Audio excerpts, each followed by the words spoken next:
যাতে নবীজির নিয়মগুলো হলো মেনে চলতে পারি। যে ঘটনা বইয়েও পড়েছি, কিন্তু এখানে দেখে অনেক সুন্দর লাগছে। নবীজির আসল বাস্তবে দেখে অনেক সুন্দর লেগেছে। আমরা বইয়ে পড়েছি, এখানে অনেক সুন্দর সুন্দর নবী আমাদের ঘরে অনেক কিছু আছে, কিন্তু নবীজি এত সিম্পলভাবে যে ঘরে থেকেছে।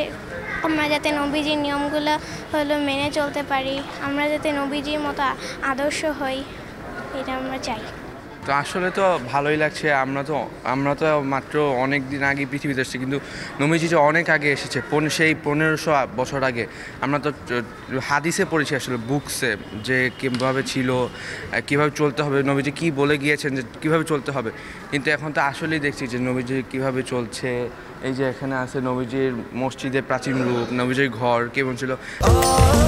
স্বাস্থ্যকর অল টাইম ফ্যামিলি কেক, সব সময় অল টাইম হেলদি লাইফ। আসলে এই জেনারেশনে আমরা যেরকম চলছি, এখন তো অনেক কিছু লাগে আমাদের, অনেক কিছু। ওদের নবীজি যে অনেক আগে এসেছে, ওদের কিন্তু কিছুই নাই ওদের বলতে গেলে ঘরে।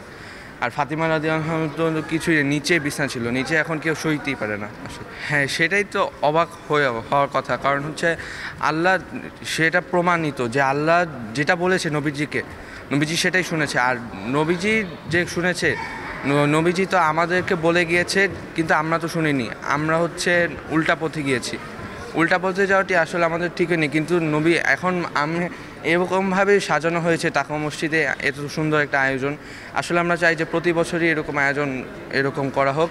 আমরা মনে হচ্ছে যে একবারে মদিনায় এসে পড়েছি, মক্কায় এসে পড়েছি, একটা ডেজার্টে এসে পড়েছি, মরুভূমিতে, যে গাছে ঘেরে গাছে। কীরকম শিক্ষা নিচ্ছি যে আমাদেরও এভাবে চলা উচিত, আল্লাহর পথে যাওয়া উচিত। আমাদেরও কোরআন শরীফ এরকম বেশি বেশি করে পড়া উচিত, যাতে আমরা ইনশাল্লাহ বড় হয়ে জান্নাতে যেতে পারি। এরকম শিক্ষা, এটাই নিয়ে। ঠিক আছে, থ্যাংক ইউ।